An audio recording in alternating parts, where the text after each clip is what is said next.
The issues. There's allegations of criminal behaviour which should be referred to the federal police. But for me, as someone who believes strongly in religious freedom, I don't think it's the right of any politician to stand up and start declaring that things aren't religions. Now, I'm not a subscriber to the Scientology faith. That's for others. And I wouldn't necessarily suggest people subscribe to it. But, you know, I have a strong faith, and I don't think the government or anyone else should tell you what you can believe and what's a religion. Okay.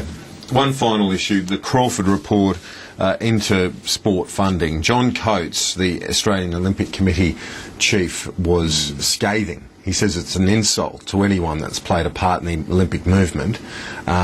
What's your sense? Well, you come from a strong sporting area in Sydney. Do you think that team sports. How will they go down?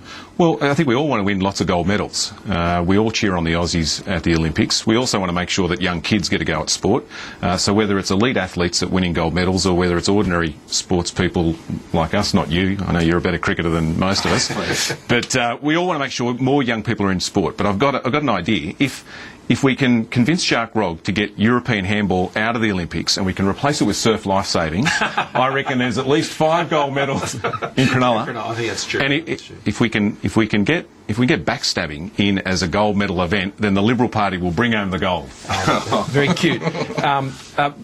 I'd say what we have in sport policy is no policy, no direction, no plan, no policy. And a good example of this is the active after-school care program, which goes on in all of our electorates, has no guarantee of funding beyond the end of next year. So for 2 years, we've had no decisions, no direction, no real funding either. So basically, sport policy is just cut adrift at the moment. Now, the government's got to respond to this, but they've had 2 years. The only program, they've had not one new initiative to encourage sport participation or encourage elite sport. In the last 2 years, we've got one report and no action. It's an allegory of the entire Rudd government's approach. No government wants to reduce funding and see the medal tally drop, though. It will fall at the next Olympics. It wouldn't be too popular. We want to support our elite athletes. We all want to cheer us on at the Olympics and make sure that we can win as many gold medals as possible. But we've also got to support sport at the grassroots level, make sure more young people are getting involved. And I take your point, you want to make sure more young people get involved in sport, more young people are getting healthier. The more young people who get involved in sport, the more champions we'll end up producing. Have you ever seen European handball? I've seen it, mate. Bad to watch. Yeah, it's not as good as surf lifesaving, though. No, look, there's at least 5 gold medals in it. You've got to admit, Kieran.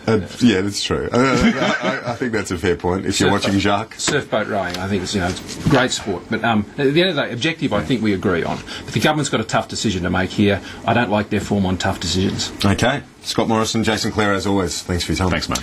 David Spears will be along 4:15 Eastern Daylight Saving Time, as always, for PM Agenda. I'm Kieran Gilbert. Thanks for your company.